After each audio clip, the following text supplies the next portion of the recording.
창세기 23장 1절에서 20절 말씀 우리 한 목소리로 읽겠습니다. 사라가 127세를 살았으니 이것이 곧 사라가 누린 횟수라.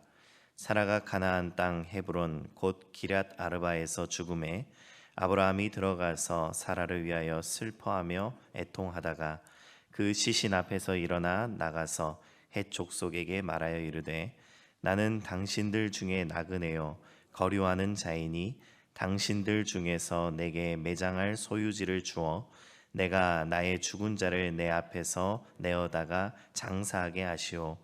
헷 족속이 아브라함에게 대답하여 이르되 내 주여 들으소서. 당신은 우리 가운데 있는 하나님이 세우신 지도자이시니 우리 묘실 중에서 좋은 것을 택하여 당신의 죽은 자를 장사하소서. 우리 중에서 자기 묘실에 당신의 죽은 자 장사함을 금할 자가 없으리이다. 아브라함이 일어나 그 땅 주민 헷 족속을 향하여 몸을 굽히고 그들에게 말하여 이르되 나로 나의 죽은 자를 내 앞에서 내어다가 장사하게 하는 일이 당신들의 뜻일진데 내 말을 듣고 나를 위하여 소알의 아들 에브론에게 구하여 그가 그의 밭머리에 있는 그의 막벨라 굴을 내게 주도록 하되 충분한 대가를 받고 그 굴을 내게 주어 당신들 중에서 매장할 소유지가 되게 하기를 원하노라 하매 에브론이 헷 족속 중에 앉아 있더니 그가 헷 족속 곧 성문에 들어온 모든 자가 듣는 데서 아브라함에게 대답하여 이르되 내 주여 그리 마시고 내 말을 들으소서.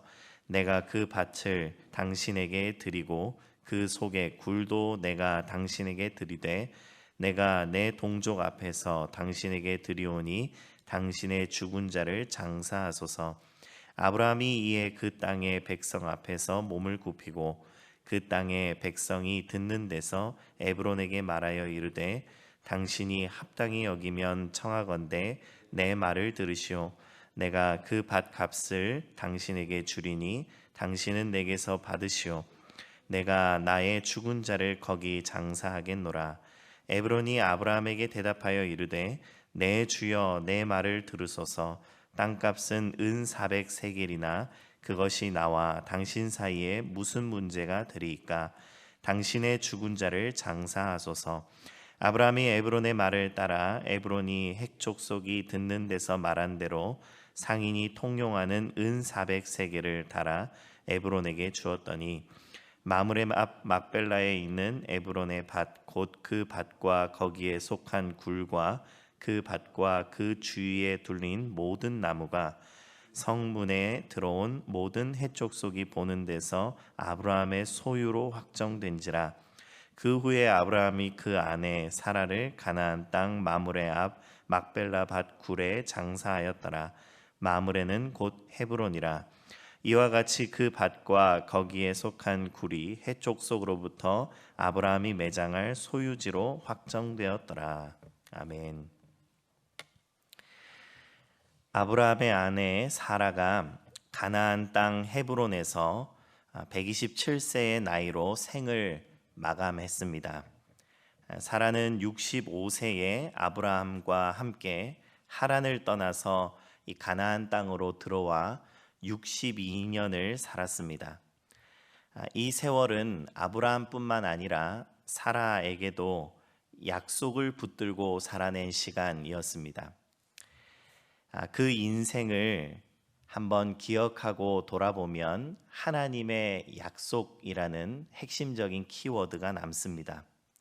그렇다면 과연 그 약속이 얼마나 지켜졌을까요? 오늘 우리가 함께 이 사라의 죽음 앞에서 하나님께서 아브라함과 사라의 인생을 통해 얼마나 하나님의 약속을 신실하게 지켜오셨는지 돌아보는 시간이 되면 좋겠습니다. 먼저 아브라함에게 하나님께서는 너는 복의 근원이 될 것이다 라고 약속하셨습니다. 너는 복을 많이 받을 것이다가 아니라 너는 복이 될지라 라고 약속을 하셨습니다. 그리고 네가 복이기 때문에 땅의 모든 족속이 너로 말미암아 또 복을 얻을 것이다 라고 약속을 하셨습니다. 아브라함의 삶은 완벽하지는 않았습니다. 때로는 실수도 많이 있었고 또 그는 두려움 가운데 있을 때도 있었고 하나님보다 현실을 선택하기도 했습니다.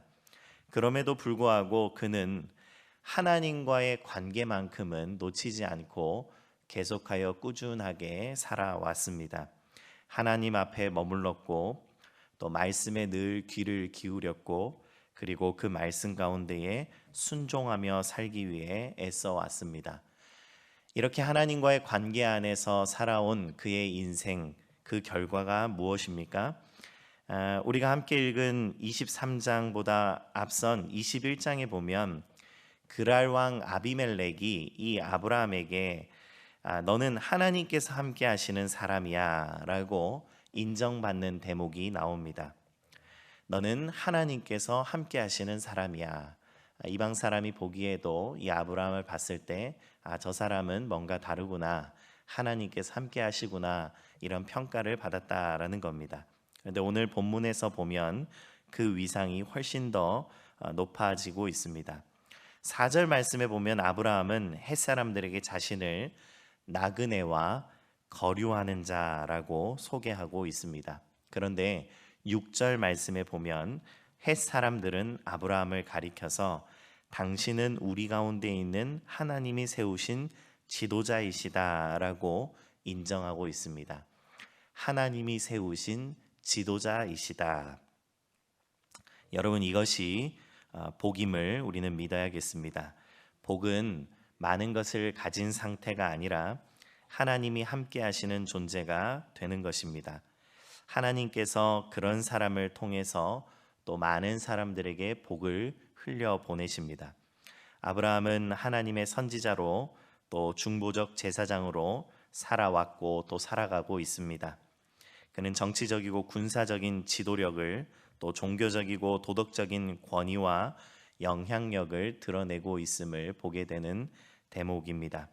사랑하는 성도 여러분, 우리도 하나님께서 아브라함처럼 또 사라처럼 복으로 부르셨습니다. 너로 말미암아 많은 사람들이 복을 얻게 될 것이다 라고 약속하셨습니다. 그 약속을 붙들고 믿으며 살아가시기를 간절히 축복합니다. 우리 가정과 삶이 이런 복의 통로가 되기를 계속해서 간절히 기도해야겠습니다. 오늘 사건의 중심으로 한번 들어가 보면 좋겠습니다. 사라가 죽었고 아브라함은 아내를 묻을 땅이 필요했습니다. 아브라함은 햇사람들에게 나는 나그네요 거류하는 자이니 나에게 이 매장지를 주어서 내 아내를, 이 죽은 자를 장사하게 해달라라고 요청했습니다. 여기서 우리는 중요한 사실 한 가지를 보게 됩니다. 아브라함은 약속의 땅에 살고는 있었지만 여전히 그 땅을 소유하지 못한 사람이다라는 것을 눈여겨보게 됩니다. 아브라함은 꽤 오랫동안 벌써 이 약속의 땅에 살고 있었습니다. 그래서 하나님께서 그 땅에 살도록 하신 약속을 지킨 것으로 우리가 생각할 수 있지만 한 평 땅을 소유하지 못한 사람이었습니다. 성경을 쭉 읽어보면 아브라함이 돈이 없어서거나 혹은 힘이 없어서 땅을 소유하지 못한 것으로 보이지는 않습니다. 어쩌면 하나님께서 아직까지 그 땅을 소유하도록 허락하지 않으셨던 것으로 보입니다. 아브라함은 하나님과의 관계 안에서 늘 묻고 하나님이 말씀하시는 곳으로 가고 또 하라고 하는 대로 하는 사람이기 때문에 하나님께서 아직까지 그 땅을 소유하도록 허락하지 않으셨던 것입니다. 그런데 오늘 처음 그 땅을 구입하게 됩니다.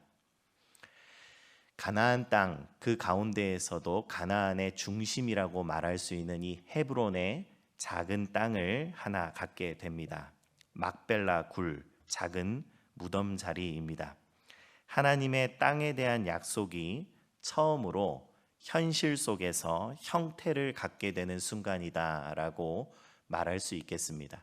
하나님께서 아브라함에게 약속하셨고 그 약속을 믿으며 따라오며 살아왔는데 그것이 아브라함의 눈앞에서도 이제 진짜 땅에 대한 약속이 지켜지는구나라고 형태를 보이고 있는 순간이다라는 겁니다. 그런데 참 아이러니합니다. 큰 왕궁이나 성읍도 또 넓은 영토도 아니라 무덤자리다라는 것을 우리는 보게 됩니다. 또 이 약속의 성취 그 시점은 더 야속하다라고도 말할 수 있겠습니다. 평생 약속을 붙들고 살아왔는데 처음 손에 쥐어진 것이 함께 그 약속을 붙들며 살아온 사랑하는 아내를 묻는 자리였습니다. 인간적인 시각으로 보면 너무 늦었습니다. 그리고 또 너무 작습니다. 그래서 너무 쓸쓸한 곳입니다. 그럼에도 불구하고 아브라함의 태도를 우리는 눈여겨 볼 필요가 있습니다. 아브라함은 정식으로 그리고 정성을 다해서 은 400세길이라는 거금을 주고 그 땅을 구입하고 있습니다. 정성스럽게 이 아브라함이 이 땅을 구입하는 대목을 보면서 그 정성이 심지어는 매우 경건하게 보이기까지 하는 행동이다라고 말할 수 있습니다. 왜냐하면 이것은 단순한 거래가 아니기 때문입니다. 이것은 그의 예배이고 그의 신앙 고백이기 때문입니다. 어제 우리가 22장 말씀을 보면서 이삭을 드리라는 하나님의 말씀 앞에서 사랑하는 아들의 죽음도 받아들이며 동시에 그를 다시 살리실 하나님의 신실하심을 신뢰했던 아브라함을 지켜봤습니다. 이 두 가지가 도저히 양립할 수 없는 모순이지만 그 모순 속에서 아브라함은 하나님을 바라봤습니다. 그리고 오늘 이 아브라함은 또 한 걸음 더 나아갑니다. 헤브론의 막벨라 굴은 초라하고 쓸쓸한 결말이 아닌 것입니다. 지금까지 약속하시고 인도해 오신 하나님께서 죽음도 또 시간도 초월하여 영원까지 약속을 지키시는 분이심을 고백하고 있는 대목이다라고 말할 수 있겠습니다. 그래서 이제 그 하나님을 만나고 경험하고 사랑하는 것이 그의 인생의 가장 복된 일이요 그의 인생의 전부다라고 고백하는 것입니다.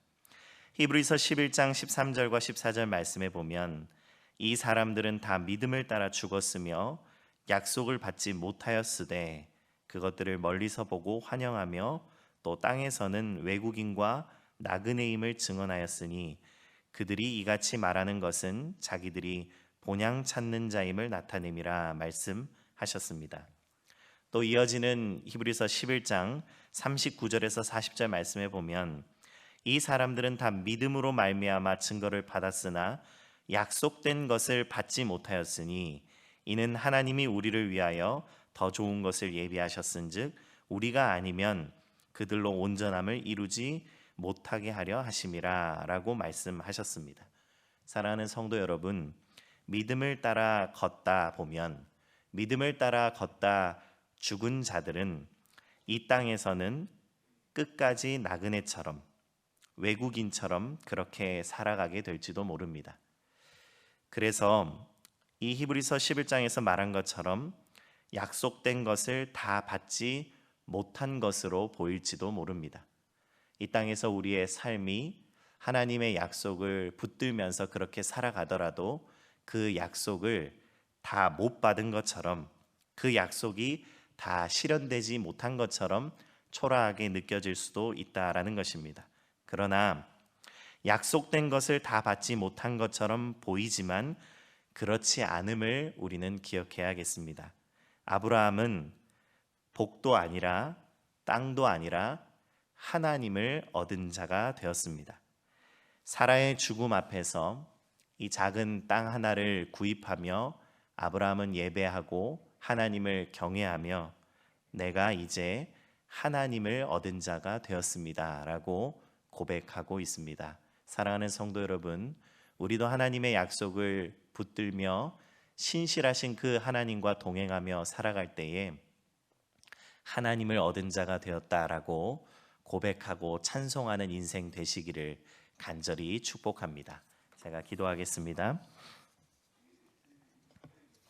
하나님 아버지, 오늘도 하나님의 말씀을 의지하며 또 그 말씀 앞에 서서 신실하게 약속하시고 그 약속을 지키며 살아가시는 하나님 아버지를 신뢰하며 살아가길 간절히 소망합니다. 하나님께서 우리를 복으로 부르시고 너로 말미암아 많은 사람들이 복을 얻게 될 것이다 라고 말씀하셨사오니 하나님 그 약속 붙들고 나를 복으로 삼으신 하나님께 감사하며 많은 사람들에게 하나님의 복을 나누며 살아가는 자들 될 수 있도록 은혜를 부어 주시옵소서. 하나님, 우리 인생 가운데에 하나님의 약속을 붙들며 살아갈 때에 그 믿음을 따라 걷는 길이 마치 약속을 받지 못한 것처럼 보일 때도 있지만은 하나님, 우리의 인간적인 시각들로 바라보는 것이 아니라 그 가운데에 나를 이끄시고 신실하게 내 인생 가운데에 간섭하시고 또 나를 인도하시는 선하신 하나님을 얻은 자들 될 수 있도록 은혜 부어 주시옵소서. 모든 말씀 예수 그리스도의 이름으로 기도드립니다. 아멘.